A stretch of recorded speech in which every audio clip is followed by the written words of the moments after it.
Você está sintonizado na ZYT 607, canal 262, frequência 106,3.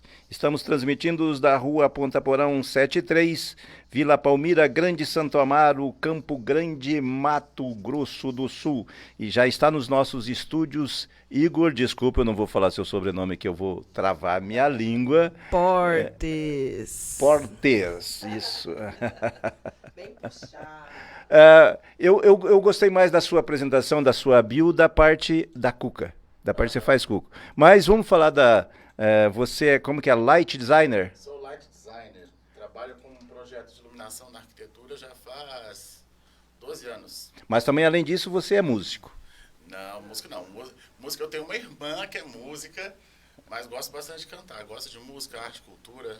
Mas vamos falar da sua formação, o que vamos fazer um giro da profissão. Quando a gente chegar na parte da Cuca, a gente fala da família e da sua história familiar. Claro, vamos lá. O que faz de fato um designer de iluminação? O light designer, por exemplo, num projeto arquitetônico, numa obra, numa igreja, tudo que for construído, a iluminação ela vai dar o destaque necessário, né? Valorizar a arquitetura, proporcionar conforto, sensações e percepções diferentes do ambiente. Então, com ela, né, utilizando também das normas, a gente vai conseguir trazer a real necessidade para cada ambiente, para a pessoa poder conseguir executar o seu trabalho, a sua tarefa, ajudar também a colocar valor no projeto arquitetônico, né? A iluminação é a cereja do bolo, né? Então, de nada adianta um projeto caríssimo, super bonito, se a iluminação não for condizente. Eu sou do tempo que a gente entrava na sala, tinha uma luz no meio da sala. Era só uma, né? É só uma. Meio a lâmpada incandescente, esquentava um pouquinho. É verdade. Mas na época também tinham bastante projetos interessantes, né? Utilizavam lâmpadas halógenas, lâmpadas de vapor. Isso tem alguma coisa a ver com Feng Shui, esses negócios? Existe também alguns projetos que são baseados nessas teorias do Feng Shui, mas as que eu trabalho, não. Não. De fato, trabalhando o projeto mesmo. Eu trabalho o projeto. Quando eu desenvolvo o projeto de interiores, eu já faço a iluminação pensando tanto nos móveis que vão ser produzidos, nas necessidades dos clientes, na quantidade de luz, né, fluxo luminoso necessário que precisa para determinados espaços, né, como cozinha, que é a área de trabalho, precisa de um fluxo um pouco mais alto, a iluminação do banheiro, que tem de ser correta para ter iluminação frontal, né, não ter sombras, para poder se maquiar, fazer barba. Então é interessante que a iluminação venha de frente, não de cima, fazendo sombra. Quer dizer, o banheiro tem que ter um projeto de estúdio. Praticamente. É interessante, né? Imagina, a moça foi convidada para uma festa, ela vai lá se maquiar, daí de repente ela tem uma luz fria no banheiro, que já tira cerca de 35% a percepção de cor, né? E a iluminação ainda está de cima, fazendo sombra, ela vai lá se maquiar, coloca o blush, vai intensificando mais, porque o corpo naturalmente, o olho já não está enxergando o suficiente. Daí a hora que ela chega no local com uma iluminação correta, daí que ela vai perceber que realmente ficou forte, né? Ficou exagerado. Às vezes algumas coisas que acontecem por conta da iluminação inadequada. Mas tudo é bem fácil de resolver, né? E dá para a gente fazer projeto de iluminação, consultoria, para todos os bolsos e casas e ambientes. A iluminação do banheiro é diferente da iluminação da cozinha? Sim. Em teoria é muito parecida por conta no caso, um banheiro com uma função para se maquiar ou fazer barba, é interessante que a iluminação seja uniforme, que não tenha sombras, né, no rosto, para você poder se enxergar de forma perfeita. E por ser banho, né? Assim, uma certa segurança. Mas para isso precisa de luz. Numa cozinha é um ambiente de trabalho, praticamente, né? Então, se a pessoa ocupa muito tempo a cozinha, é interessante também que não tenha sombras, porque mexe com faca. E é espaço de manipulação, tu precisa de disposição para poder cozinhar e fazer essas funções. Hoje, que é na era do LED, né, que é diferente, é interessante que a gente tenha um LED de boa qualidade, que ele forneça um índice de reprodução de cor, que é uma característica do LED, para poder dar cor e beleza aos alimentos, né? Isso daí faz com que a gente se sinta bem, tenha mais vontade de comer, né? Tudo isso influencia, até no consumo. Eu estou achando interessante esse negócio. O banheiro é uma espécie de estúdio para, né, a cozinha. E o sala e quarto?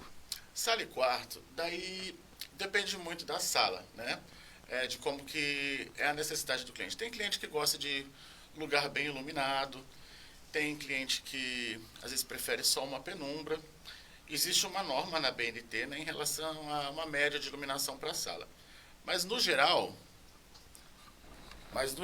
eu recomendo, como é um espaço de pré-descanso, né, antes de tu ir para o quarto, eu acho interessante um fluxo luminoso mais baixo, uma luz, para um projeto residencial, sempre uma luz mais quente, né, mais amarelinha, para já estimular a produção de melatonina, sem luz fria, de repente uma luz indireta que fica confortável, utilizar na decoração da sala, assim, os focos e usar a iluminação decorativa também, né, para dar ênfase no que tem necessidade, mas ao mesmo tempo um conforto de pré-descanso, né. Já ir preparando para o Já ir sono. preparando para o sono, e assim faz com que a gente tenha um ciclo saudável, né? Que é tanto para a estimulação da melatonina, vai para o quarto com uma iluminação mais indireta, que eu gosto bastante de fazer projeto assim. Gosto de deixar alguma luz de apoio, caso a pessoa tenha necessidade de levantar de madrugada, ao invés de ligar uma luz que seja forte e agressiva.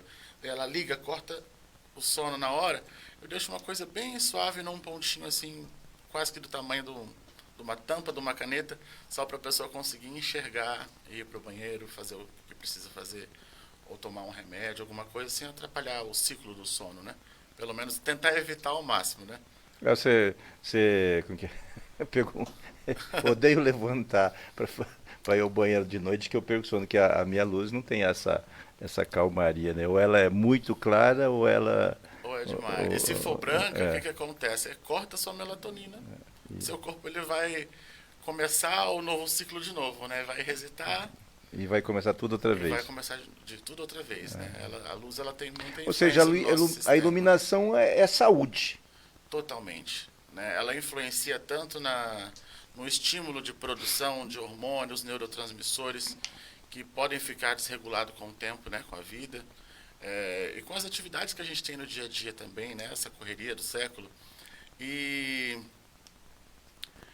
também no sistema fisiológico, bastante coisa influencia. Ou seja, o Criador ele fez as coisas, porque o dia ele não interrompe de uma vez, né? Não escurece. Ela vai escurecendo lentamente para que o organismo vá se preparando para a noite. Sim, e também vai clareando lentamente para que o organismo se adapte ao dia. Até os tons, né, do amarelo do sol, né? Deus já não fez luz branca, né? Luz branca é coisa do homem. Luz branca é coisa do homem. O sol, inclusive, ele começa, né? A gente chama assim a variação de tonalidade de temperatura de cor, né? Então, assim, o sol ele começa numa temperatura de cor próximo aos 2.400, vai indo para 2.700 Kelvin, né? Que é o nome que se usa para isso, que é aquele amarelo igual da lâmpada incandescente. Quando vai ficando próximo ao meio-dia, é onde ele fica mais próximo ao branco. Mas ele fica ali em 5.000, 4.000, não chega a ser branco. É só um amarelo menos fechado, mais intenso, que é o sol do meio-dia.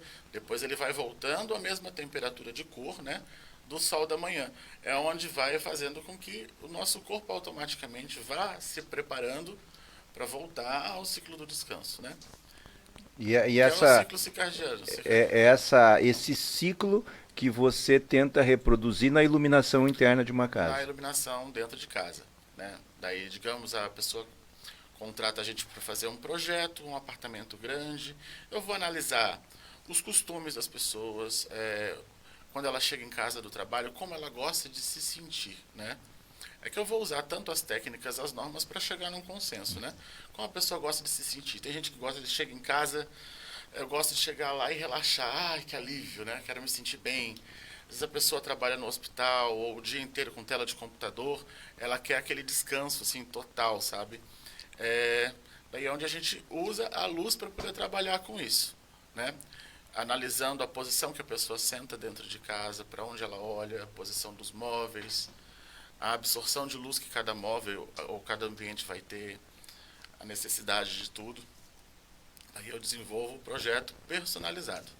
Para cada pessoa vai ser uma coisa. Pode ser o mesmo apartamento, a planta igual, móveis iguais, mas para cada pessoa vai ser um projeto É diferente. exclusivo. É exclusivo. É exclusivo. Porque cada pessoa tem a sua percepção, né? Todo mundo tem a sua percepção, as suas memórias. Então, o que pode fazer com que uma pessoa se sinta super bem, a outra pode não se sentir tanto, né? Não ter referências tão boas em relação àquele estilo. Porque vai de memória também. Memória influencia o emocional e a pessoa tem que se sentir bem depois. Estamos aqui batendo papo com... A sua formação, Igor, ela é em arquitetura ou é direto no designer? A minha primeira formação foi em design de iluminação mesmo, né? Eu tinha feito marketing visual, né? Que é uma especialização para trabalhar com arquitetura comercial. Eu fiz isso há muito tempo e, posteriormente, eu fiz um curso de light designer em São Paulo. Eu fiquei um tempinho lá e foi um curso bem aprofundado, sabe? Aqueles intensivos que tu fica das 8 da manhã até 8 da noite estudando, faz laboratório em indústria, na fábrica, conhecendo cada detalhe da produção e da tecnologia, uma imersão completa. Depois fiz um outro na Belas Artes e anos depois, agora na pandemia, que eu resolvi, depois de muito tempo já dando consultoria em interiores também, porque trabalhei muito tempo na área, fiz o curso de design de interiores. Então... E terminei na metade do ano passado. O design de interiores foi agora, mais recente. É um ciclo completo. Mas, o Igor, eu costumo dizer nas conversas, normalmente eu faço o contrário. Eu converso contando a história da pessoa. Mas como você tem uma profissão que para mim eu fiquei curioso, principalmente da questão da cuca, falei, não, eu vou... A fome de manhã já que Você viu que ele não esqueceu a cuca, Não, né? mas é porque ela tem uma coisa de história, de família. Ela tem um vínculo emocional E eu gosto né? disso. Eu Uma memória gosto afetiva. porque eu costumo dizer que as pessoas veem as pingas que a gente bebe, não os tombos que a gente leva. Para você chegar a um profissional especializado, né, em iluminação, em ambiente, essa coisa todo dia, teve todo um tempo de construção. Sim, Você teve sim. uma família, você nasceu, você cresceu, você teve uma educação e teve uma influência para fazer isso. E é isso que eu gosto de contar, porque nós somos o resultado da nossa história. Né? Nós não temos como a gente fugir do nosso passado. Então eu gosto de contar isso. Portanto, vamos retomar a sua infância. Você nasceu onde? Eu somente nasci em Dourados. Você é sul-mato-grossense por nascimento. Por nascimento. Mas foi criado em... Por nascimento. Eu fui criado entre Minas Gerais, sul do país, Itajaí, Balneário Camboriú, Paraná e Brasília. Você é quase que um cigano. Quase que um cigano, morei. Mas assim, a maior parte do tempo, assim, com mais frequência, era sempre no litoral de Santa Catarina. Em Balneário Camboriú, Itajaí e numa cidadezinha do interior do Paraná chamada Pitanga, que eu ia todas as férias. Que é onde teve bastante influência, né, cultural e aquela força cultural da família, né? Estudou em escola pública, escola particular? Sempre escola pública. Sempre escola pública? Isso, inclusive em Brasília, lá no sul, no Paraná, as escolas públicas eram ótimas. Teu pai... Na minha época. Profissão? Meu pai era comerciante, ele tinha um supermercado em Curitiba. Curitiba? Sua mãe? A minha mãe, ela é enfermeira. Você foi criado com casal ou... ou... enfermagem, faz um monte de coisa na área da enfermagem, né? Você foi criado com casal ou com mãe? Não, pais separados. A mãe que... Minha mãe mora aqui em Campo Grande desde 97, né? Desde quando saiu de Brasília, veio para Campo Grande. E ela veio para cá, eu fui para o sul, daí eu vinha para cá, voltava para o sul e ficava nesse vai e volta. Então você teve a juventude e a adolescência um pouco independente. Porque o pai e a mãe morando, você morava sozinho?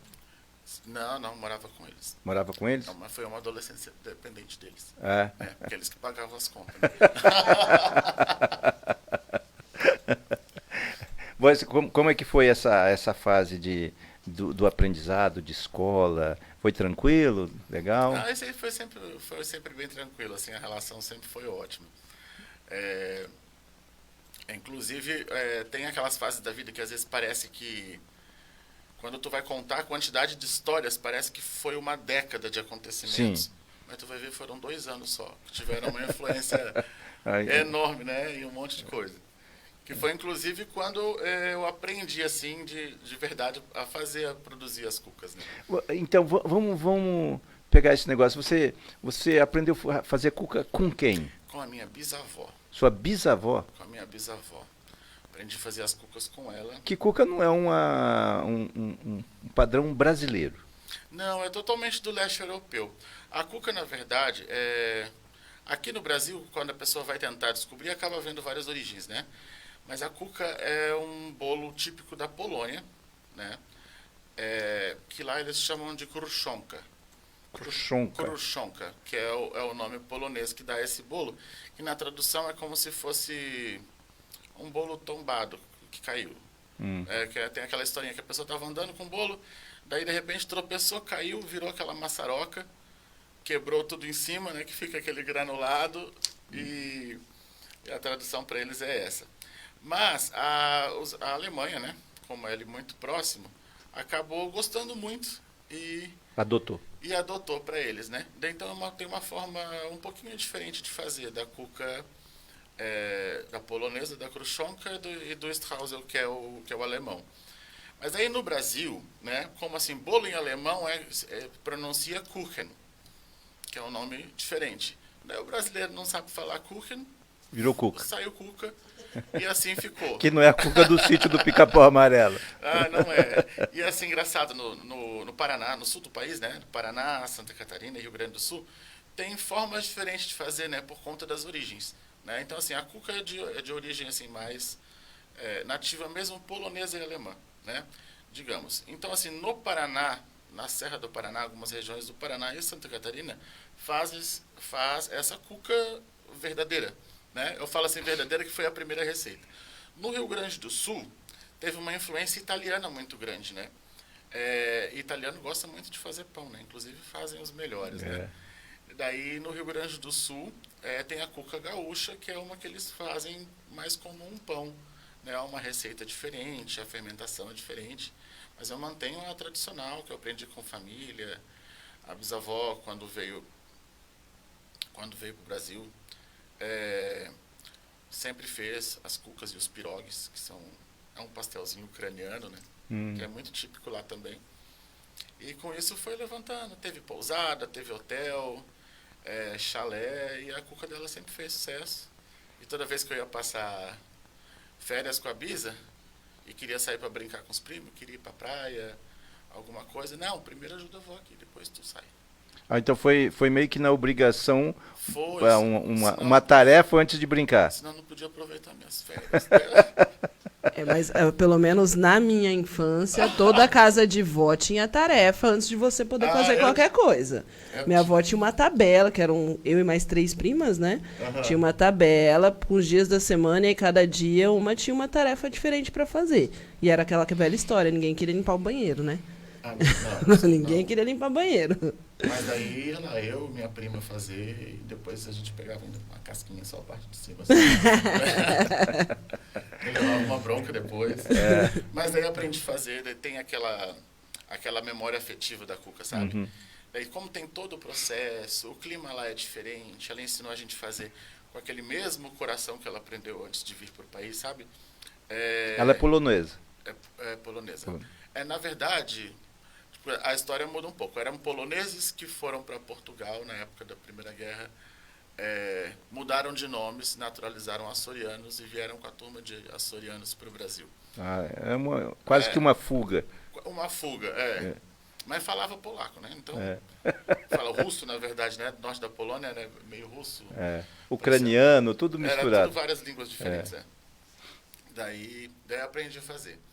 E como vim morar em Campo Grande, né? Algumas vezes, depois eu vim e fiquei, em 2012, né? Eu sempre fazia cuca em casa, porque é igual chipa para vocês aqui, né? Chipa tem tudo quanto é esquina, tem quase... com queijo, sem queijo, com aroma, com queijo de verdade. Tem gente que não sabe fazer chipa, mas diz que faz chipa, né? E obriga os amigos a comer aquele negócio. Igual a gente foi pro Mato Grosso Grosso do Sul, né? A gente vê tanta mandioca nos restaurantes. Eu falei assim, povo que gosta de mandioca. E lá tem cuca até no almoço, né? É bem comum comer com coisa salgada, cuca com salame, cuca com feijão, com arroz. Ah, é? Nos restaurantes lá é comum ter até no final do buffet para a pessoa ter aquele docinho. No final da refeição. É que na culinária alemã e polonesa tem muita coisa agridoce, né? Tem umas coisas assim. E você começou a fazer cucas e aí os amigos começaram a pedir? Como é que aconteceu essa? Eu fazia, levava para o trabalho. E às vezes eu fazia, postava alguma coisa, o pessoal, nossa, essa daí parece aquela que eu comi quando eu viajei para Gramado. Ou quando eu fui para São Joaquim. Deixa eu provar, eu levava um pedaço. Daí outro começava a pedir. Daí quando eu vi, tinha outra pessoa pedindo e outra. Daí de repente, uma pessoa levava para a avó, que era do sul e que estava morando aqui há 40 anos. E de repente essa avó ficava emocionada, falando, nossa, essa daí é igual que a minha mãe fazia. Daí ela teve uma lembrança de 50, 60 anos atrás. Daí acabou virando uma referência para muita gente, assim, daquela cuca europeia, assim. Aqui, a cuca da infância. A cuca da infância. E foi fazendo sucesso. Eu tive que adaptar algumas coisinhas para o nosso clima, né, que aqui é um pouquinho mais quente. Aí, é diferente como você faz pelo clima? Eu tenho que deixar as coisas na geladeira, porque ela perde o ponto muito fácil, né? Porque a massa da cuca ela fica parecendo um chantilly. Então, se eu deixar a margarina aqui fora da geladeira, num tempinho de Campo Grande, a margarina vira água, ela tem que estar gelada. Aqui para fazer o pão a gente esquenta. Aqui se o leite não estiver gelado, a margarina não estiver gelada, na temperatura ambiente da região da serra, para dar aquele mesmo ponto, aquela mesma textura, não dá certo. Interessante isso. Não então, tem que estar na temperatura ambiente eu tô comendo, lá, eu tô comendo cuca fraudada, então. Pode estar comendo assim outras receitas de cuca. Igual a minha eu sei que não tem, porque foi criada pela Bisa, né? Então aí você começou a produzir para os amigos. Aí começou. Amigos, daí foi indo. No início eu trabalhava para terceiros, né? Trabalhava em empresa. Consultoria, venda, projeto também. Daí, em 2020, nós estamos em 23, 22, 23. 21. Estou perdido no tempo. Em 2021, eu cansei de trabalhar para os outros. Pensei assim, eu vou trabalhar... Como eu tinha já projeto direto, né, por indicação, de iluminação, eu resolvi ficar em casa, trabalhar com os meus projetos de iluminação. E como eu já estava com mais tempo, resolvi fazer design de interior, que eu terminei, né? Fiz do Centro Europeu de Curitiba, que é uma escola que eu gosto muito. E só avisei no meu Instagram de que, gente, para quem já conhece, vou fazer cuca todo dia agora. Eu faço por encomenda, né? Mas tem encomenda todo dia. Então, assim, eu faço de 7 a 10, que é o que eu dou conta de fazer, né? Como eu mexo com os meus projetos também, então, assim, eu separo 1 hora para fazer as cucas, que é a hora que eu vou fazer meu almoço ou vou fazer minha janta. Né? E ela me dá ânimo, assim, eu gosto desse trabalho manual. É uma coisa que relaxa. Uma volta à infância. Isso, sabe? Né? Quando eu era criança eu não gostava, né? Mas agora Mas a memória afetiva funciona. Sim, sim. Daí, assim, é um momento de terapia. Então, assim, eu vou fazer meu almoço ou minha janta, eu já faço lá umas 8, 9 formas de cuca, que já tem já algumas encomendadas, eu posto as que fiz a mais, e todo dia sai. Acaba tudo, no outro dia de novo, e de novo. E o que começou com uma brincadeira, virou um trabalho. Tá vendo? Trabalho que não me gasta tempo, né? Porque me dá 3 horas de função, né? 40 minutos manipulando, recheando, fazendo farofa, ouvindo uma musiquinha. Enquanto assa, eu mexo no projeto, arrumo algumas coisas, ligo para o eletricista, pergunto se está tudo ok. Daí o cronômetro tá lá, 15 minutos, daí eu vou lá, abaixo a temperatura do forno e vou fazer alguma outra coisa. E vou fazendo isso de casa mesmo. Você é o cidadão que trabalha com o que gosta. Trabalho com o que eu gosto. Eu amo iluminação e adoro fazer cuca. Eu pergunto se você faz outro tipo de bolo. Não sabe fazer outro tipo de bolo ou sabe? Só se eu olhar a receita. Bem, mas sabe manipular, tem sensibilidade para manipular massa. Sim, gosto de fazer pão, sempre testo fazer umas coisas, faço uma focaccia que é uma delícia. Daqui a pouco vão pedir para eu voltar outro dia só para trazer comida. Trazer uma focaccia, uma cucazinha, um café. Eu ia falar isso agora, não tomei café da manhã ainda não, só tomo depois do programa. Mas aí a cuca acabou me realizando nessa parte, virou uma terapia. Sabe? É possível, obviamente que não se... Mas industrializar esse processo que você faz, tem algum, sei lá, ou a produção sempre vai ser... Para ser do jeito que você faz, é só artesanal mesmo, né? Sim. Se fosse industrializado. Porque eu não faço ideia de como seria, né? Não, porque o pão de queijo, por exemplo, eu comi uma vez que eu fui a Minas, eu comi o pão de queijo de lá. Essas industrializadas que vendem aí, vou não sei o que, é uma vergonha se comparado a aquele feito manualmente nos... Não fica igual. Não fica. É diferente o carinho, a manipulação é diferente. E assim, né, a farinha, dependendo da forma que tu manipula, né, até mesmo a rotação, a velocidade, a temperatura que tá, você pode, onde você ativa o glúten numa determinada proporção ou não, o tipo de farinha que tu usa também para fazer um bolo ou fazer um pão, tem bastante diferença também, né? E com certeza, assim, para fazer em grande escala, elas não vão usar uma farinha de melhor qualidade, né? É possível você fiscalizar uma, duas pessoas produzirem e ter o seu toque, aquele que eu vejo chefes, né? Chefes de cozinha, que o cara vai lá, prova aquele negócio todo, né? E faz, e a produção é toda de outras pessoas, mas é o chefe que fiscalizou e a produção é do chefe. Isso daí certeza que dá, né? Tanto que na época do hotel, né? Isso, no caso, a minha avó contava que eram mais de 10 pessoas, né? Produzindo essas cucas e os pirogues em Santa Catarina. Então Essa foi uma época que eu não convivi. Você não acompanhou. Mas é onde eles tinham hotel, tinha bastante coisa e produzia bastante isso, né? Então ele tinha que produzir cuca, pirogue, schneck, que é um outro tipo de pãozinho. Você vai para o sul, os nomes são tudo diferentes, né? São 7h51 aqui em Campo Grande, Mato Grosso do Sul. Mariano pronuncia o sobrenome do Igor. Igor Portes. Igor Portes. Eu decorei porque ontem eu escrevi errado. E aí eu já recebi, não, amiga! Fica mais fácil, né? Pronunciar em português. É um light designer que eu gostei da história da Cuca, que tem a história da avó, da convivência com a avó, essa lembrança afetiva e tal, e que agora faz parte da sua renda. Não é a principal, faz parte também. Mas faz parte também. Leva o Cuca em obra, quando precisa, vai ver se a iluminação ficou ok, acompanhar a execução, já leva umas cucas pro pessoal que está... pro eletricista, o gesseiro que tá lá. Eu só ligo pra eles, gente, faz um cafezinho aí, dá um jeito. Eu vou levar o resto do lanche. Então, vamos lá. Se alguém que estiver nos acompanhando, quiser pedir uma cuca, pede como, Igor? Pode entrar no Instagram, que é @lilie.kuchen, com Kuchen. Repita, porque esse nome é difícil. Explicar de onde que veio o nome, então. A minha avó paterna, o nome dela era Líria. Mas a minha bisavó chamava ela de Líria em polonês, então ela chamava de Lilie. Ela chamava Lili, né? Que daí escreve assim. Eu coloquei um ponto e escrevi bolo em alemão, que é Kuchen, que é Kuchen. Lilie Kuchen. Lilie.Kuchen. Kuchen. Isso, daí é onde encontra. Digitando Lilie, aparece lá uma logo vermelhinha com uma águia dourada, que é o símbolo da Polônia, né? Que é a águia.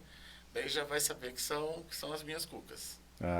E pode falar o valor? O valor? R$25 apenas. R$25? Bem baratinhas. Tipo, quantos gramas? Ela pesa 750, 800... Depende do recheio. Quando eu esqueço, eu vou empolgando, coloco mais uva. Daí fica um pouquinho mais pesado. Mas normalmente varia entre 700 e 800 gramas. Não é caro, não. E ela assim, é bem crocante por fora, né? Como a receita é diferente, né? Uhum. A receita da cruchonka é uma receita quase de uma bolacha.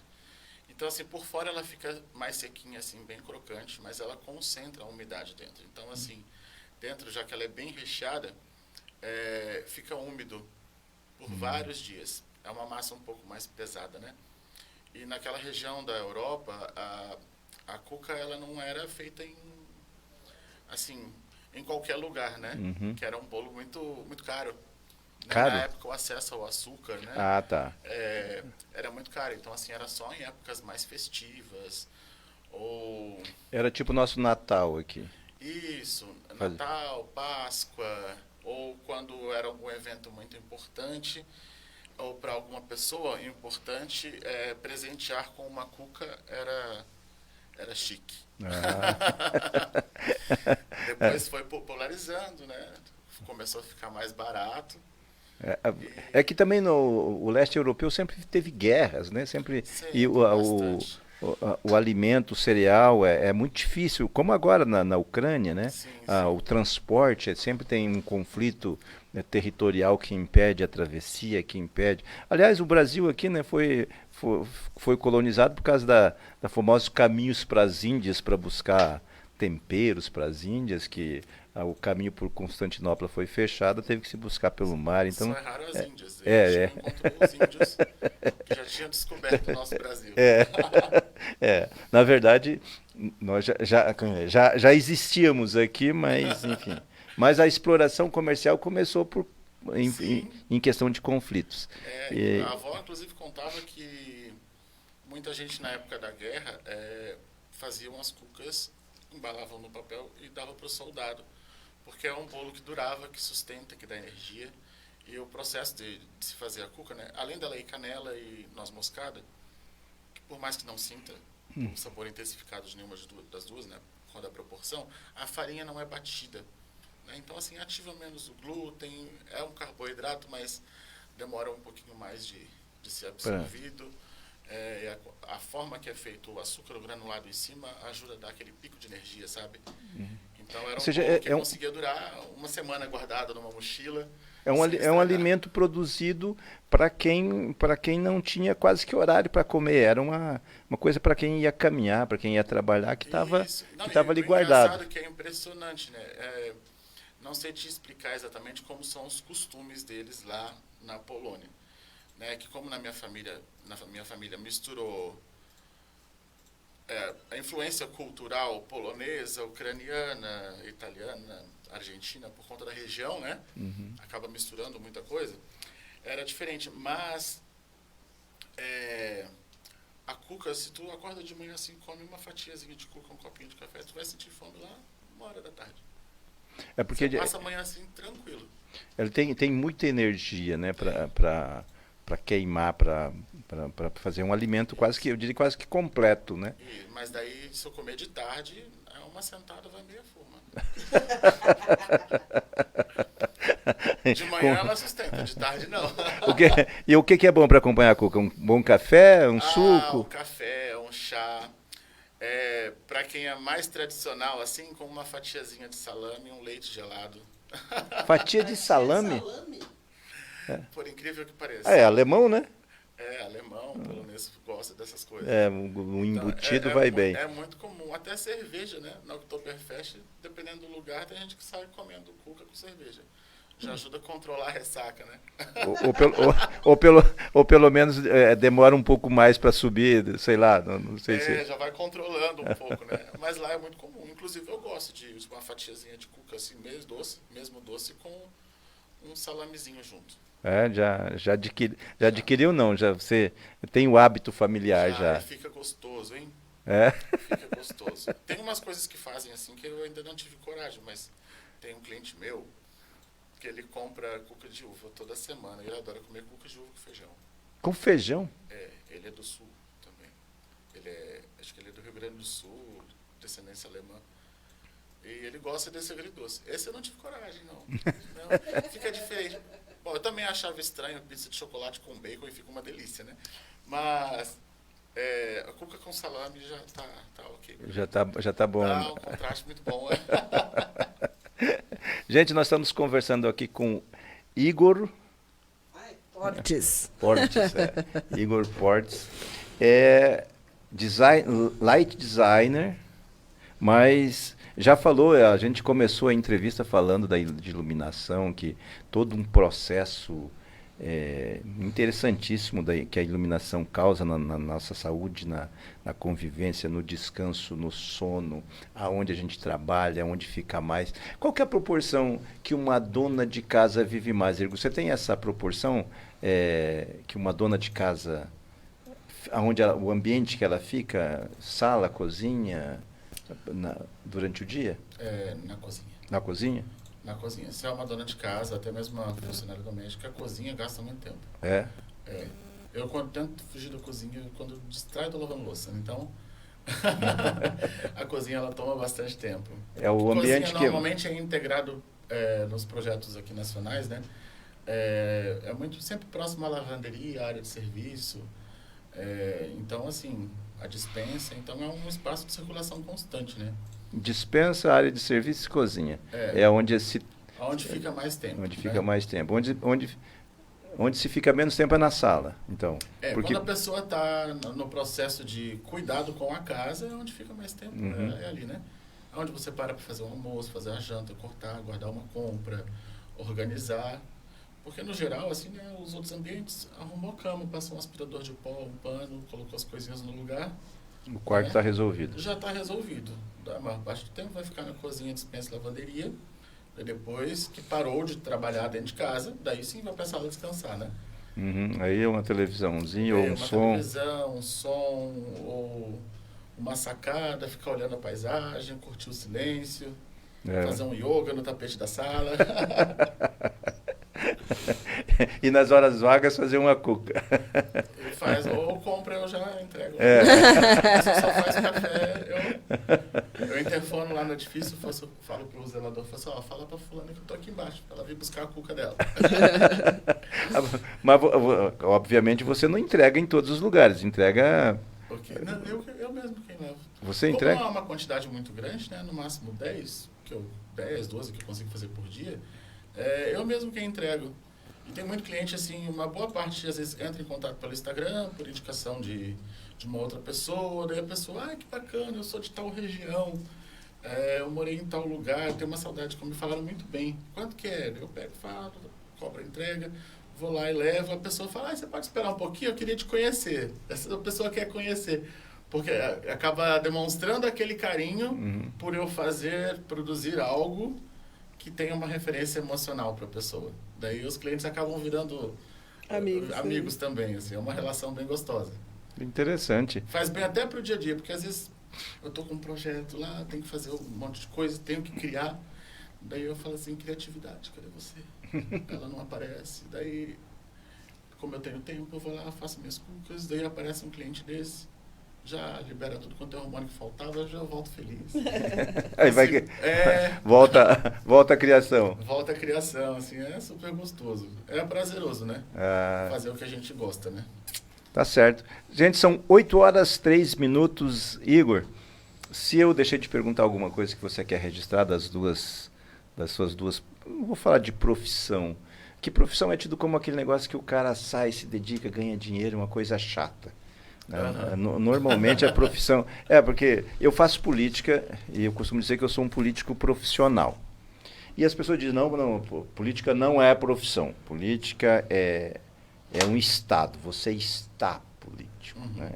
E eu não concordo com isso. Que tudo que você faz, que você gosta, que você faz, e eu gosto de fazer, e você tem que fazer bem feito. E aquilo que é bem feito, que você sabe nos detalhes... É profissional, é tecnicamente perfeito, é profissional. Né? Mas as pessoas não gostam de ser chamadas de profissionais disso ou daquilo. Mas, enfim, você trabalha naquilo que você gosta, que te dá prazer. Se eu esqueci se tem algum detalhe, alguma coisa, fique à vontade para dizer para os nossos... Uma coisa que eu acho interessante falar, principalmente assim, agora, não é todo mundo que está construindo e nem todo mundo que está com dinheiro para poder reformar, né? Mas é bom saber que, vamos falar para esses ouvintes, né? Com a iluminação, tu consegue fazer praticamente uma reforma na sua casa, inclusive emocional. Não precisa... Às vezes a pessoa tem uma vontade de fazer alguma mudança, com a iluminação a gente consegue fazer isso, né? Consegue proporcionar sensações diferentes nos ambientes, às vezes sem a necessidade da reforma da casa, fazer com que você mude toda a sua percepção em como você vai se sentir dentro de casa. Então, assim, procurem profissionais da iluminação em específico, não tenham medo de investir naquilo que vai valorizar todo o espaço que você mora, né? Com ela a gente consegue dividir ambientes pequenos dentro de um ambiente maior, tem influência fisiológica, emocional, e gasta muito menos do que fazer uma reforma, né? Ah, com certeza. Ou construir, é interessante. E quando tiverem um desejo muito gostoso de comer uma cuca, é só entrar em contato também, que faço questão que provem a receita da minha bisa. Eu acho que ela fez com carinho. O endereço do Instagram novamente. Lilie.Kuchen. Lilie.Kuchen. E você vai saborear, segundo o Igor, ainda ele não trouxe para nós, disse que a Marina falou que ia trazer, eu fiquei já com água na boca. Mas a gente... Mas é uma cuca com tradição europeia. Isso, a cuca polonesa. Cuca polonesa. Portanto, aqueles que quiserem, é só entrar em contato pelo Instagram, que ele também entrega. A gente vai pagar o custo da entrega, mas vale a pena. Igor, obrigado pela gentileza de comparecer, obrigado pelo bate-papo, pelas informações. Fique à vontade, sempre que tiver alguma novidade, alguma coisa, a gente está à disposição aqui para transmitir isso. Vou trazer novidades mesmo, hein? A gente está à disposição, fica à vontade. Vamos trazer mais um membro da família daqui uns dias, né? Esse membro da família, ela é mais tímida. Ah, ela é mais tímida? Oxe, quebra a timidez dela. É cantora, como que é tímida assim, Não, gente? né? Pode ter 1000 pessoas ouvindo ela cantar, arrasar em cima do palco, vai ficar com medo de 2 pessoas nas câmeras, né? É isso, galera. Obrigada. Mais alguma coisa? Voltamos amanhã com... Voltamos amanhã com deixa eu pegar o nome dele certinho aqui. Ademir Barbosa, ele é escritor, membro da Associação dos Professores da ACP, e amanhã vem falar do seu livro também. A gente está com bastante livro, né? Desde semana passada. Produção cultural em Campo Grande está em alta. Ainda bem. Gente, obrigado. Até amanhã, se Deus quiser, então. Até amanhã.